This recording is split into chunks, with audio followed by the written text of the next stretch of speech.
15 gem discoveries changing. 2025 jewelry trends. They weren't new. They were newly understood. Some were once dismissed as ornamental sidestones. Others sat unsold in mine stockpiles, misclassified or miscut. A few were too unusual to fit market templates, until now. As global jewelry design evolves into hyper-personalized aesthetics, demand no longer follows the traditional diamond-first model. Instead, it's driven by narrative, geology, and individuality. Stones once overlooked are now central, featured in one-of-a-kind commissions, auctioned as rare pattern specimens, or recontextualized by digital native collectors seeking to establish their identity through materials. This is not a list of what's rarest, not what's most expensive, but what's shaping jewelry in 2025. Each entry here signals a shift in what people now want to wear and why. And by the end, one truth becomes unavoidable. Value isn't in clarity, color, or cut. It's in context. Don't forget to press and hold that like button, leave a comment, and hit subscribe before we begin. Ranked 15th. Large Tsavorite, the 116-carat benchmark that never entered the market. The Lion of Marilani doesn't sit under jewelry lights or inside velvet boxes. It's mounted behind glass in the Smithsonian Institution's National Gem Collection. Unpriced, unset, and unowned. No marketing story, no imperial history. Just 116.76 carats of precision-cut Tsavorite garnet placed on record. Garnet is not a single species, but rather a group of related species. Tsavorite belongs to the grossular subgroup, a calcium-aluminium silicate with a refractive index higher than that of emerald, and a naturally intense green color caused by vanadium or chromium. It requires no oiling, no irradiation, no stabilization. In gemology, Tsavorite is documented as untreated by default, but for decades it was also treated as secondary, commercially overshadowed by emerald, and academically generalized under garnet's broader optical averages. Most gemological textbooks categorized it as durable, vivid, and small. That changed in 2020. In the Marilani Hills of Tanzania, an area best known for producing Tanzanite, a Tsavorite crystal was unearthed that exceeded the standard thresholds. After cutting, the final stone weighed 116.76 carats. The clarity was so high that no internal reinforcements were needed. The oval cut yielded near-ideal symmetry with no fractures, zoning, or light leakage. It became, by multiple measurements, the largest cleanly faceted Tsavorite in existence. Rather than enter the high-end gem trade, the stone was donated in 2022 to the Smithsonian Institution. Officially cataloged as part of the National Gem Collection, it was named Lion of Marilani, referencing both the origin and the stone's unmatched scale.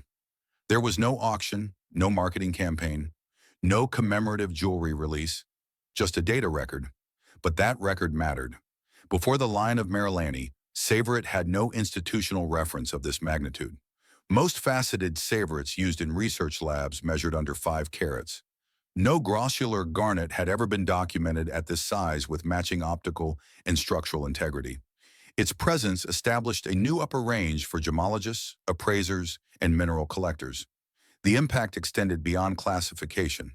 In 2023 and 2024, multiple gemology programs, including those affiliated with GIA and SSEF, revised the grossular garnet section in their graduate-level coursework. The Lion became a technical baseline, referenced in refractive index tolerance, spectrometer analysis, and the differentiation of vanadium and chromium traces. By 2025, ripple effects reached the design world. Without being copied, sold, or set, the stone had already repositioned Tsavorite in the minds of those working in contemporary jewelry. Independent designers, especially those working with eco-certified materials, began to favor Tsavorite over emerald, not due to price, but because of its consistency. With no oil treatments and higher resistance to breakage, Tsavorite allowed for minimalist bezel settings and fewer production failures. It wasn't replacing emerald, it was leaving emerald behind. Still, the Lion of Marilani itself remained outside all commercial channels. It was never marketed, never modified, and never reevaluated. For gemstone historians, That abstention was part of its significance, because some stones don't represent a trend, they represent a correction. Before this stone, garnet's optical ceiling was theoretical. After it, the ceiling became a tangible object, with verified mineral data and a permanent public location. And for once, a gemstone didn't prove itself by entering circulation. It proved itself by never needing to. Ranked 14th, moss agate, the unclassified gem that became a social movement. Most stones arrive through trade. This one came through the algorithm. Moss agate was not sold at auction. Legacy brands did not source it. It didn't appear in haute joaillerie campaigns or museum collections. It appeared on the fingers, on forest trails, in soft-lit engagement photos posted from cabins and cliffs. Labeled only as moss agate, ethically sourced. Geologically, it is a variety of chalcedony, a microcrystalline quartz formed from silica-rich groundwater. What gives it distinction isn't clarity or color, but inclusion.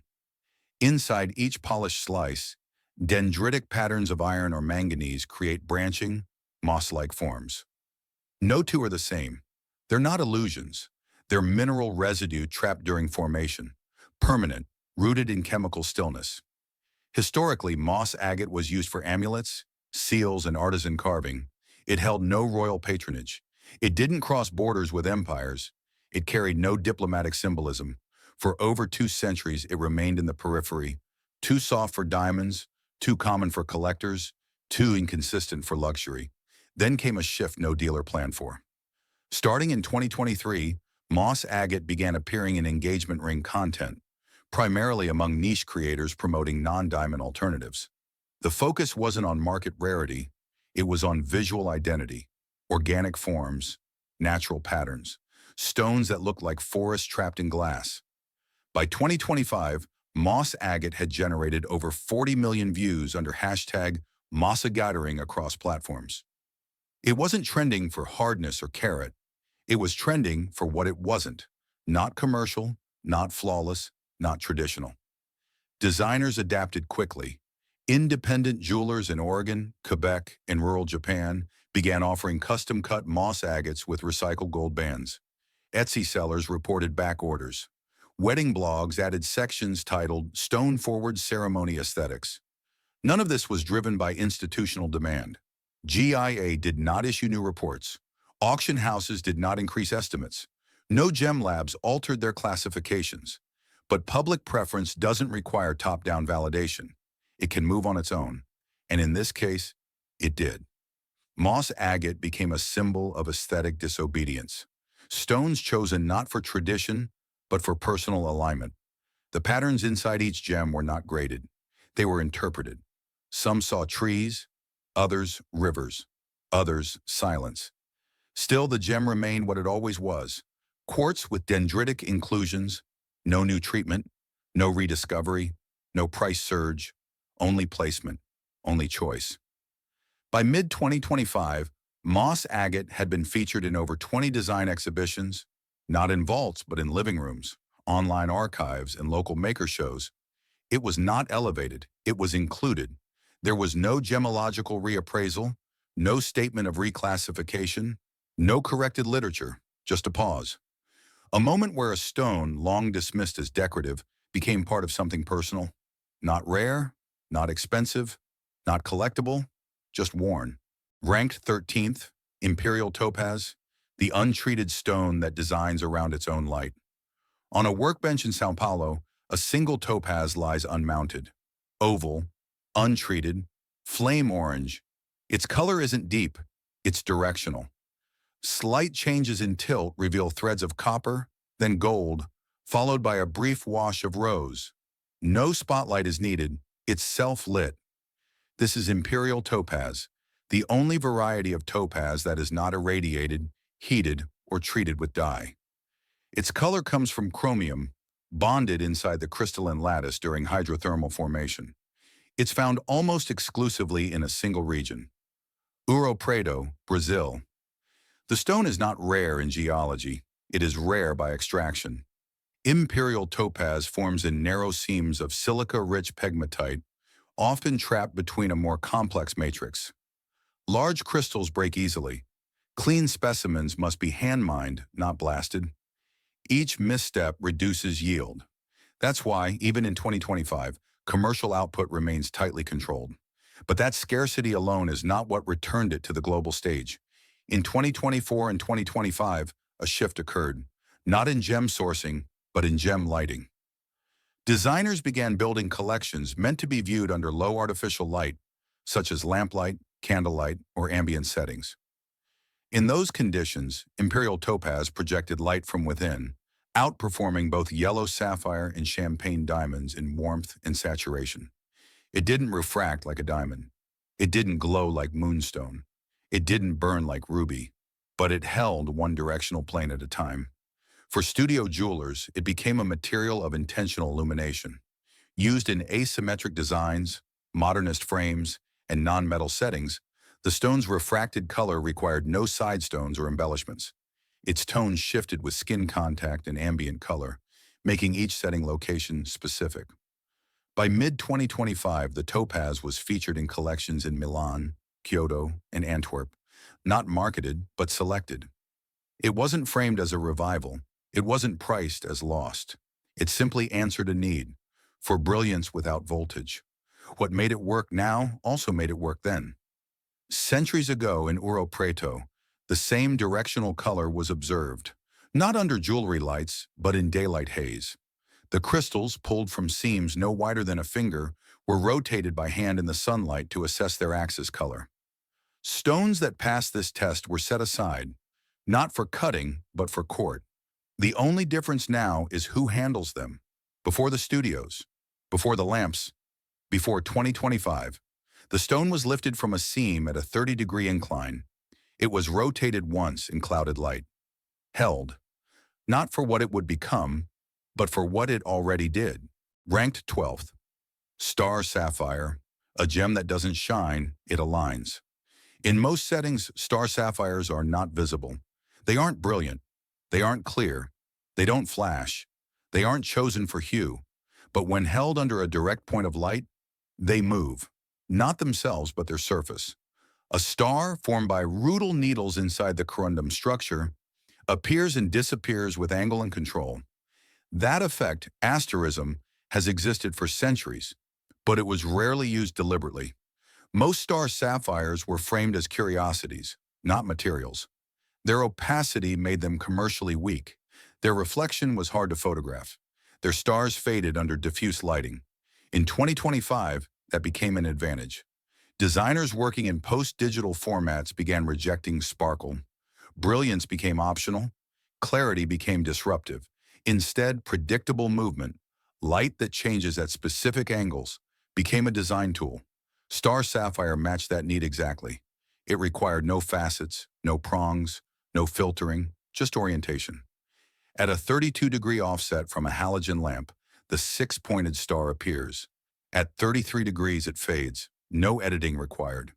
Workshops in Rotterdam and Seoul began building rings, pendants, and brooches around the optical zone, not the gemstone mass.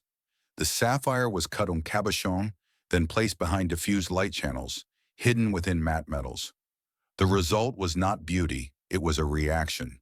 Unlike lab sapphires or high-clarity blues, star sapphires are inherently dense. They contain rutile. They block light. They don't transmit. But that blockage creates the star. Parallel threads scattering incident light into intersecting lines, only visible under point sources. The more perfect the structure, the less dramatic the star. The more controlled the orientation, the more specific the flash. This contradicted almost every grading system in use. Clarity was penalized. Color wasn't evaluated. Cut was non-standard. Lab certification became irrelevant. But for object designers working in 2025, that system no longer applies. Their goal wasn't valuation, it was alignment. One artist in Helsinki embedded a cabochon star sapphire into a ceramic cube, then placed it in a gallery space under a timed incandescent bulb. The star appeared for 6 seconds every 2 minutes, then vanished. It wasn't interactive, it was calibrated. No one asked for carat weight, others followed. Star sapphires began appearing in wearables that had no reflectivity. Matte titanium, hand-brushed aluminium, etched carbon. The star was not the gem's virtue, it was its only variable. But it didn't last long, because in bright light, the effect fails. Under museum lights, it's gone. Under camera flashes, it washes. Under the phone light, it misaligns. And so, most star sapphires weren't shown. They were arranged, privately. When the studio lights came on, the stars didn't appear. There was no correction, only absence. And the object remained held at the wrong angle, waiting for darkness again. Ranked 11th. Rutilated quartz. Inclusions that became intentional. Rutilated quartz was not accepted, it was tolerated. For most of the 20th century, quartz meant clarity, optical silence, transparency unmarred. Any intrusion, especially metallic, needle-like threads, was seen as contamination. The rutil needles broke the rule. They crossed the internal structure diagonally, sometimes densely, sometimes in chaotic bundles. They didn't glow. They interrupted. The industry priced them low, cataloged them as ornamental, not fine. Buyers asked if the lines could be polished out. Designers used them, if at all, in cabochons for costume settings, backwards-facing, low-light pieces. Then came inversion. The demand for individualism in contemporary jewelry doesn't require flawlessness. It demanded irreproducibility. And rutilated quartz delivered. From Brazil's Minas Gerais came stones with golden rutil, straight, fine, aligned like scaffolding, or scattered like nerve fibers. Not one matched another.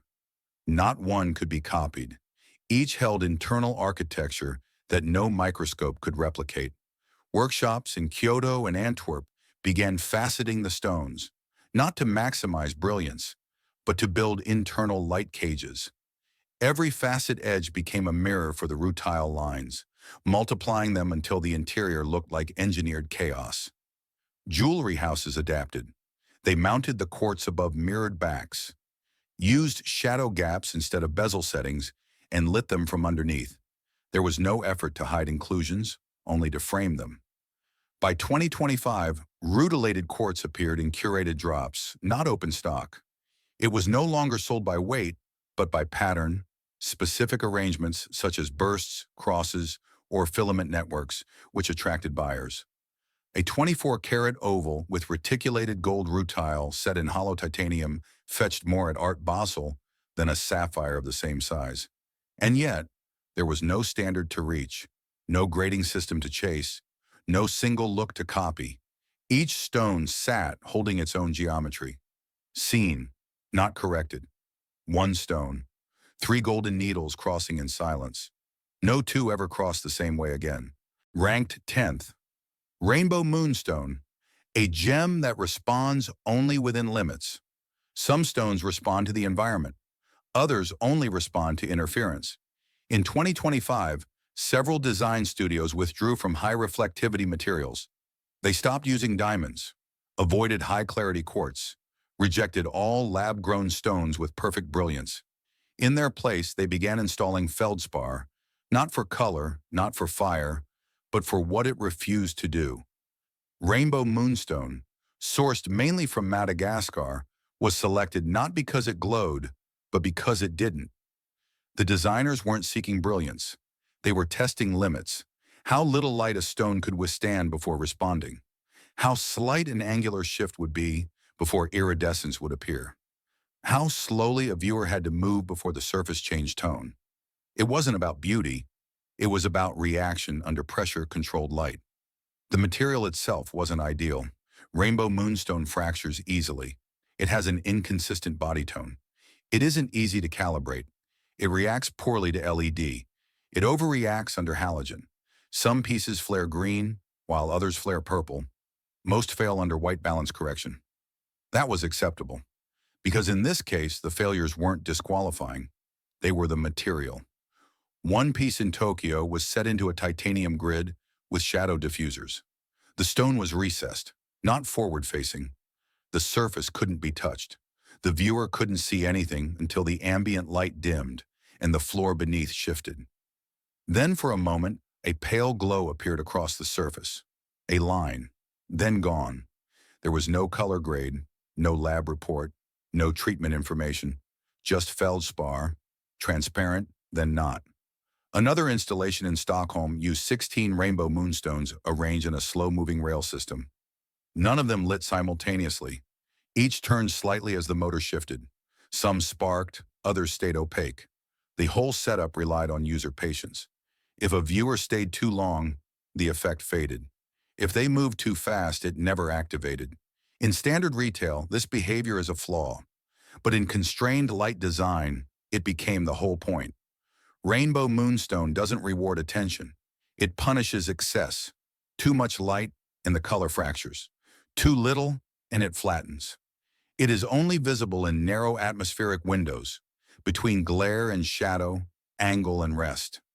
By mid-2025, over 20 exhibits had incorporated it, not for its gemological significance, but for its non-participation in conventional display.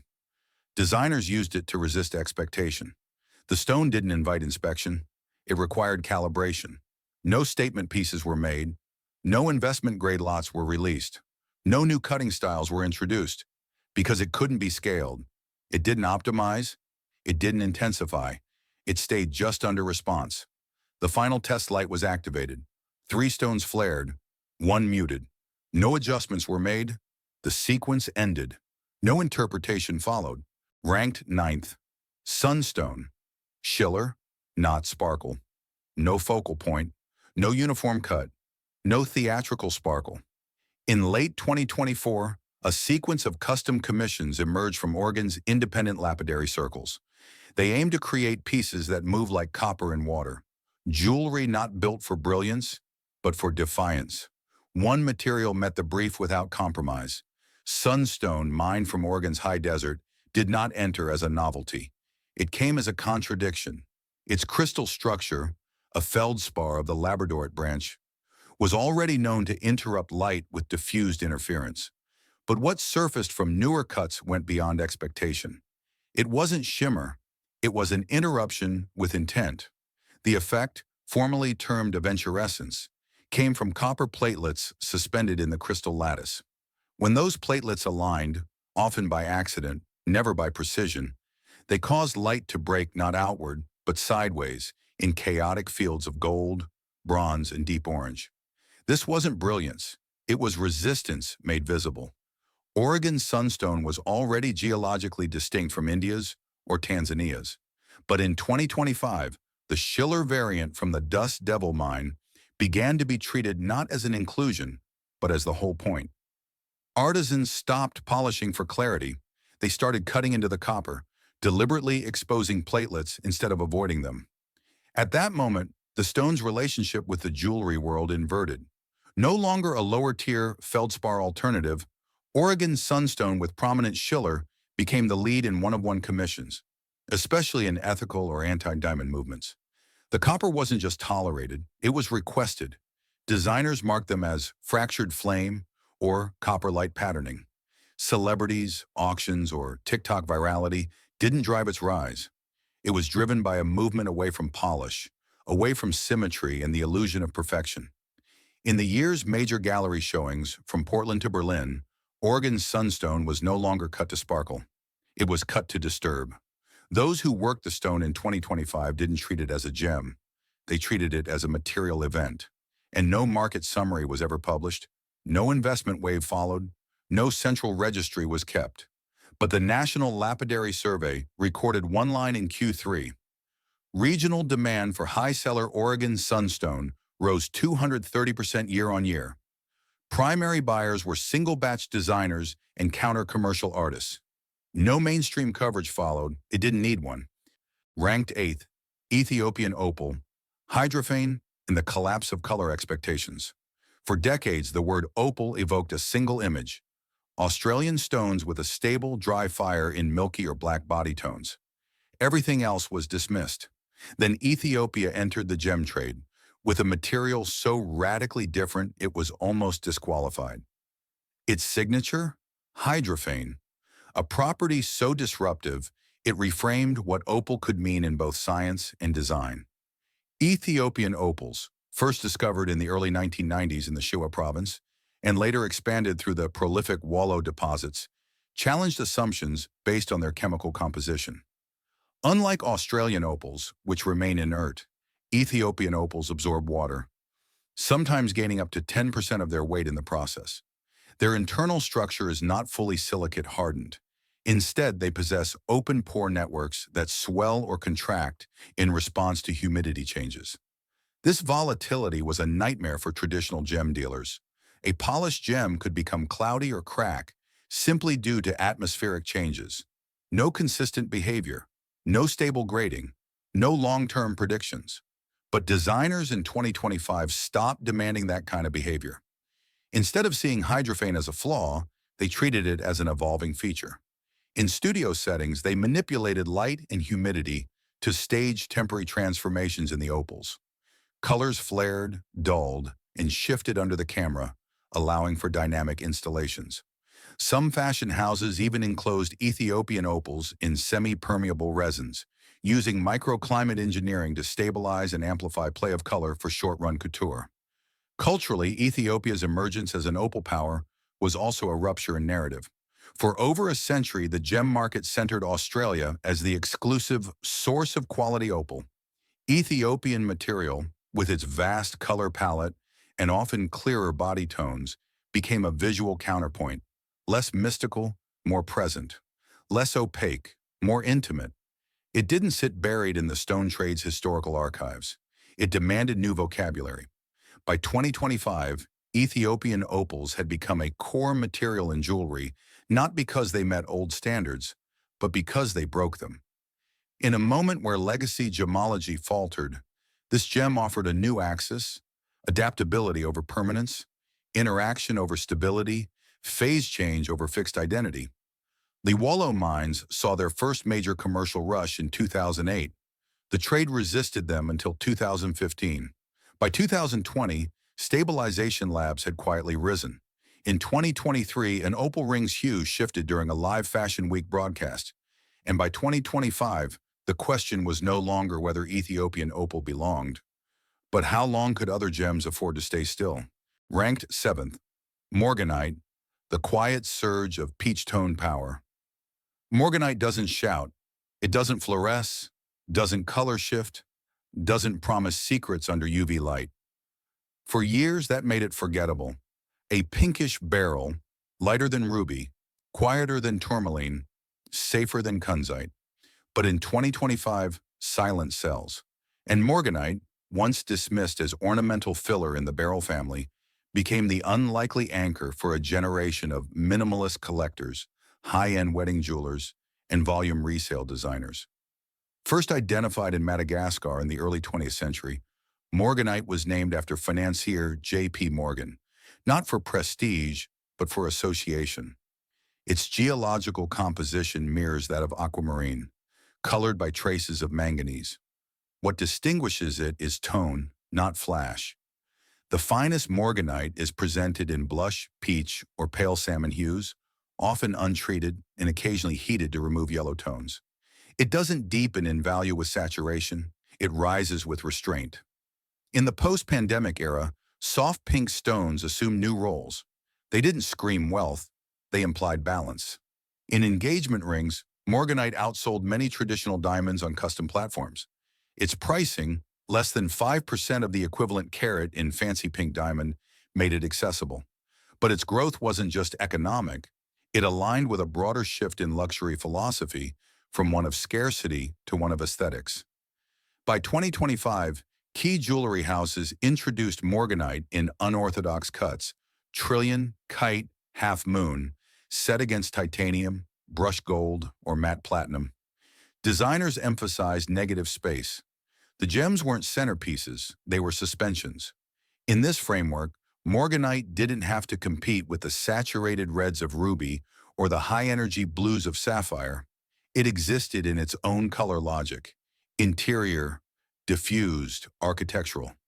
In parallel, auction markets began re-evaluating older Morganite lots from Brazil and Madagascar, especially untreated stones over 10 carats with pastel undertones. These weren't record breakers, but they moved, consistently, quietly. A few pieces from the early 1980s re-entered catalogs under historical pastel beryl, not a category that existed before. Now it does. Notably, Morganite's rise did not coincide with the discovery of a new mine. No single discovery explained its momentum. Instead, its return was curatorial. The industry didn't find new Morganite. It reselected it. Amid the flash of synthetics and engineered color effects, this gemstone represented something more complex to manufacture: restraint. Not even the finest Morganite fluoresces under UV. Its cleavage planes can break if set carelessly. It's softer than sapphire, more brittle than spinel, but it holds its tone across the decades. It survives low light, and when cut clean and mounted without distraction, it never needs to be introduced twice. Ranked 6th, Tanzanite, the one mine gem on a countdown. No gemstone comes with an expiry clock as blunt as Tanzanite. Geologically classified as a variety of zoisite colored by vanadium, Tanzanite exists in only one known commercial deposit, the Marilani Hills of northern Tanzania, in a strip just 7 kilometers long. Since its formal discovery in 1967, every polished Tanzanite, every trillion cut, every cushion pendant, every bridal suite has originated from that finite strip, and the clock has been ticking for decades. Tanzanite's color axis defies typical gemological symmetry. In its untreated form, it's trichroic, showing blue, violet, and burgundy depending on orientation. Most stones undergo gentle heating to deepen the blue, sacrificing the reddish axis for market familiarity. By the 2000s, blue-dominant Tanzanite had become so normalized that the original tri-hue specimens were considered flawed. In 2025, that perception collapsed. Triggered by tightening export rules and renewed attention to ethical sourcing, Tanzanite re-entered the collector space, not as a mass-market stone, but as an endangered geological specimen. The focus pivoted sharply. Investors and curators began hunting for untreated pieces, especially trichroic stones with visible axial variants. Small lots from the 1980s, previously overlooked due to color inconsistency, were now serving as benchmark references. Jewelry designers followed suit. Instead of flattening the color, they began to rotate it. In 2025, Tanzanite rings were engineered to shift hue as the wearer moved. Multi-axis tension settings, mirror-back baskets, and open galleries were employed not to conceal inclusions, but to amplify angle. For once, Tanzanite wasn't asked to behave like sapphire. It was allowed to act like itself. Parallel to design innovation came structural tension. The Tanzanian government, protective of its national asset, introduced updated zoning laws and stricter miner registration protocols. Artisanal mining contracts were scrutinized. Mid-sized operators faced consolidation or shutdown.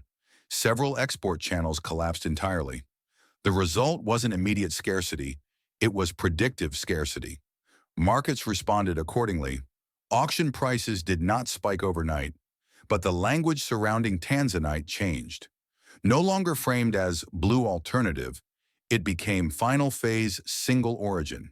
Not because Marilani was dry, but because the end was visible, political, and measurable. The newest Tanzanite ring of 2025 bore no hallmark. The stone was untreated, set in recycled palladium, sold through a private listing, by a designer who stopped buying rough 2 years ago, from a dealer who closed operations in 2021, mined from a shaft that collapsed in 2018, cut from a parcel documented in 2013, found 36 meters beneath the surface, in a zone now regulated, closed, and geologically silent. Ranked 5th, Rubellite, the red tourmaline that resists standardization. Rubellite is not red tourmaline. At least not every red tourmaline qualifies. The gem trade draws a sharp line between ordinary reddish elbates and Rubellite quality stones. The latter must retain saturated pure red or purplish red tones even under varied lighting conditions. Most red tourmalines darken under incandescent light or show visible brown undertones. Rubellite doesn't.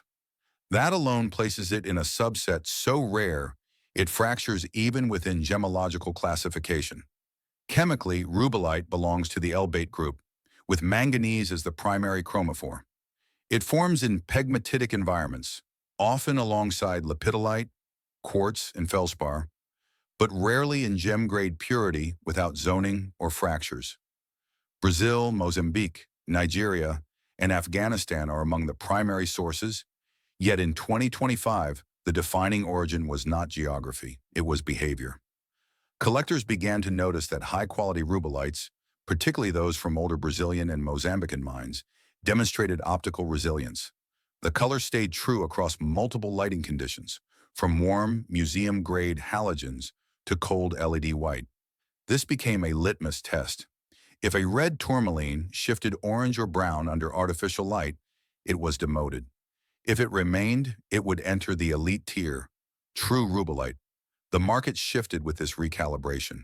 In early 2025, auction houses began reclassifying red tourmalines using lighting-based descriptors. Private dealers in Hong Kong and Geneva adjusted certification language. Stable chromaticity under mixed lighting became a selling point. Stones that would have fetched modest sums in 2010 resurfaced, this time commanding record-level private sales, often to buyers seeking assets that resisted algorithmic predictability. Designers followed a similar arc. Rather than treating rubellite as a center stone for conventional red pieces, some began creating asymmetrical pieces that emphasized its unpredictability. Settings often avoided white diamonds entirely, opting for black spinel, matte finish gold, or even untreated zircon. The message was clear. Rubellite was not an imitation ruby, nor a budget garnet. It was a separate category, but the story sharpened at the production level. Several known sources had begun to deplete, or worse, flood the market with fracture-filled stones. Some rubellites in circulation were treated with oil or filled to conceal internal breaks. A backlash ensued. By mid-2025, dealers began publishing complete treatment disclosures, even when none were present, simply to underscore transparency. Collectors began asking for untreated, unenhanced stones with documentation from origin to polish. Rubellite was no longer about brilliance. It was about structural honesty. No music plays during final grading, just overhead light, a neutral gray background, a loop, and the slow rotation of a stone, holding red where most would fail. Ranked fourth, Spessartite Garnet, orange without apology. Spessartite is a garnet species that doesn't negotiate. Its color, ranging from amber to deep tangerine, owes its intensity to manganese, which forms a silicate with the formula. What sets Spessartite apart is not just its saturation, but its defiance of traditional gem hierarchies. In 2025, as jewelry designers and high-net-worth collectors alike reevaluated what statement meant, Spessartite emerged from the fringe and claimed center stage. Geologically, Spessartite forms in granitic pegmatites and occasionally in metamorphic schists, often associated with minerals like lepidolite and albite. The finest specimens have come from Namibia, Nigeria, and Mozambique. But it wasn't the locality that brought renewed focus. It was the gem's performance in daylight. Unlike other orange gems that veer too brown or too yellow, high-grade spessartites emit a saturated, almost electric hue in open sunlight. No filters, no flattering lighting. In early 2025, several major jewelry houses in Paris and Seoul began incorporating spessartite into high jewelry collections. Not as accents, but as featured gems. They placed it alongside Paraíba Tourmalines and Kashmir sapphires, not for contrast, but for equivalence. What shocked the market wasn't that spessartite held its ground. It was that it often stole the visual narrative. The psychological shift was measurable. Auction catalogs previously described garnets as rich, earthy, or classic. However, spessartite was now labeled as disruptive, kinetic, and chromatic dominance. Sales followed suit. An 11.8 carat Nigerian spessartite, untreated and precision cut in a Portuguese brilliant, fetched triple its expected estimate at a Geneva sale. Its certificate didn't mention origin. It simply documented light behavior. Yet spessartite's rise also exposed market vulnerabilities. A surge in demand brought a flood of inferior goods, windowed stones, heavily included roughs, and synthetics misrepresented as natural. Reputable dealers responded with a quiet yet coordinated campaign, characterized by precision cutting, complete transparency regarding origin and treatment, and certification from multiple laboratories. Buyers didn't want volume, they wanted integrity per carat.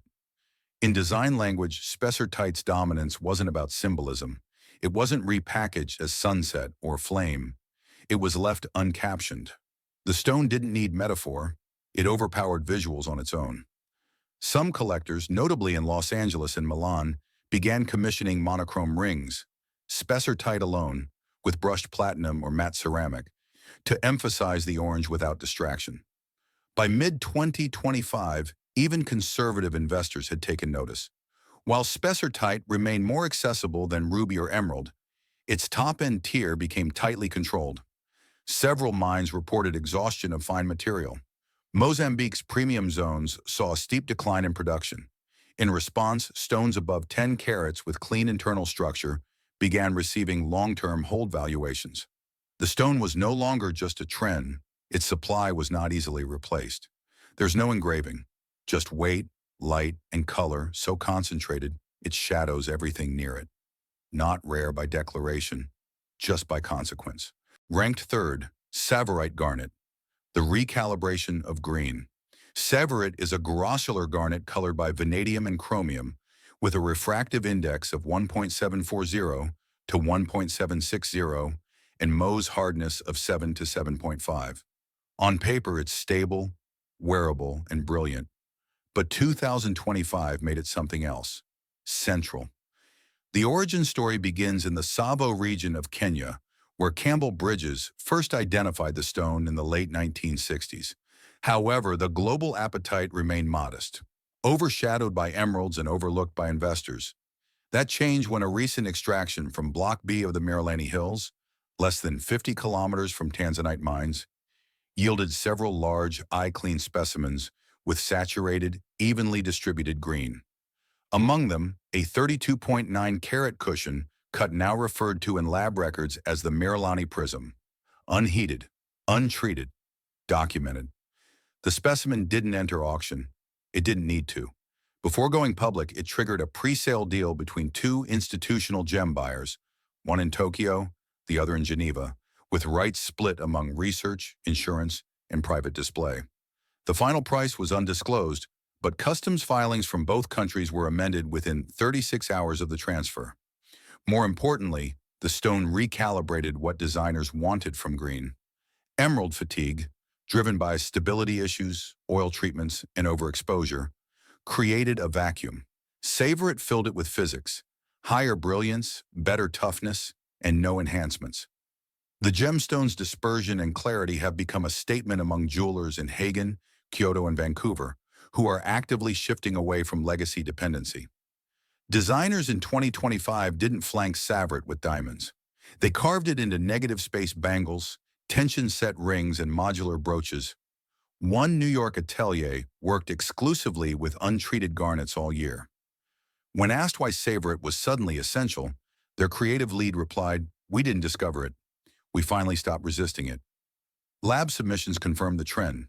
GIA and SSCF both recorded increased intake of Tsavorite between 5 to 12 carats, often with full provenance trails. Madagascar joined the sourcing map with new primary deposits in Fianarantsoa. However, East African output remained superior in terms of crystal structure and color saturation. With rising demand came rising risk. Dealers in Arusha reported a 5-fold increase in synthetics, misrepresented as natural grossulars. Labs responded by embedding full UV-VIS- NIR scans and LIBS testing into their reports. The market began drawing harder lines. Tsavorite below 1.5 carats was still accessible, even affordable.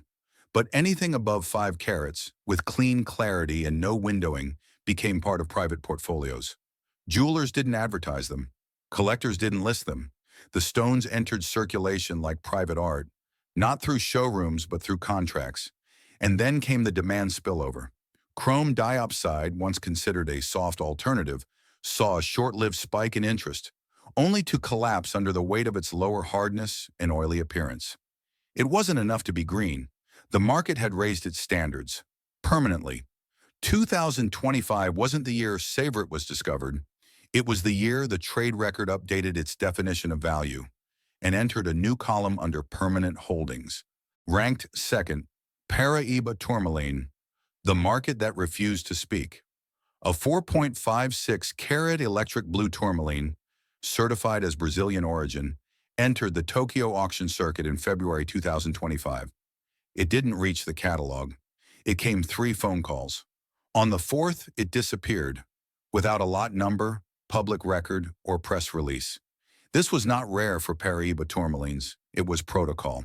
For over 3 decades, these copper-bearing L-baits have defined the limits of price per carat outside of diamonds. But in 2025, the category fractured. Brazilian stones, specifically from the original Batala mine in Paraíba State, crossed thresholds previously reserved for historical rubies and Kashmir sapphires. Stones exceeding 3 carats, untreated, with full LAICPMS, confirmation of Brazilian provenance, were exclusively handled through legal trustees or private consortia. Even Mozambique origin stones, once considered second-tier, saw a surge in demand when paired with vivid blue or violet hues. But that spike introduced instability. Lab reports became contested terrain. Dealers demanded elemental mapping. Clients refused to purchase without trace element plots. SSEF and GIA began watermarking origin reports with sample spectra. And yet, forged documents continued circulating on the East Asian market, many mimicking Brazilian chemical signatures using stones mined in Oyo State, Nigeria, cut in Bangkok, and routed through Dubai. Meanwhile, pricing surged unevenly. A Mozambique stone at 5.1 carats sold in Zurich for $11,000 per carat. A 2.7-carat Brazilian, less saturated but confirmed origin, triggered a $240,000 closed-door acquisition in London. Designers stopped promoting Paraíba as accessible neon. They moved it into silent capsules, zero-prong suspension rings, invisible lockets, pocket vault pieces, never modeled, only archived. Most 2025 designs weren't about wearing Paraíba. They were about proving possession. The stone's chromophore, copper, doesn't fluoresce. Its glow is optical, pure physics, not a chemical reaction. Yet that glow, once a selling point, became a liability. Too many stones claimed it. Too many brands diluted the visual memory.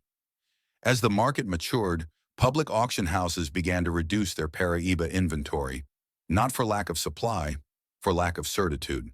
By mid-2025, no major design house had stated that Paraíba was involved. No trends, no launches, no campaigns, only quiet transfers and withdrawal of light.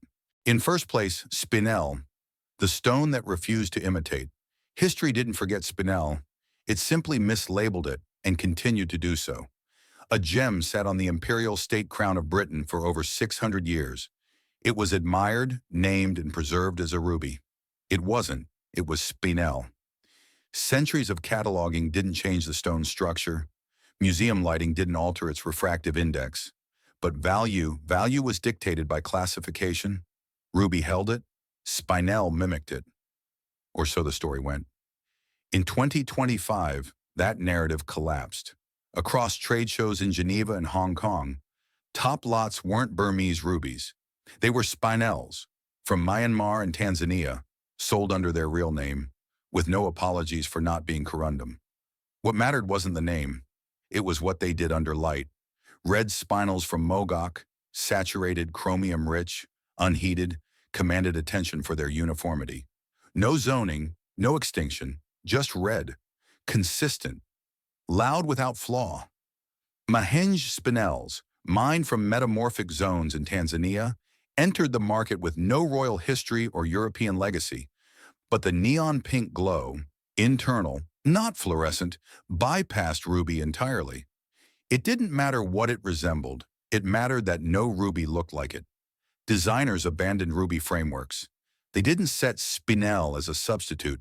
They built collections around it. Reverse claw rings, hollowback lockets to amplify light, asymmetric earrings to highlight Spinel's unbent structure. Gem Labs revised language. Old reports once marked Spinel as a natural red Spinel, resembling ruby.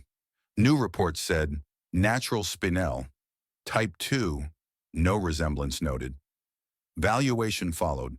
A 5.02-carat Mahenge Spinel sold privately in Tokyo for $197,000.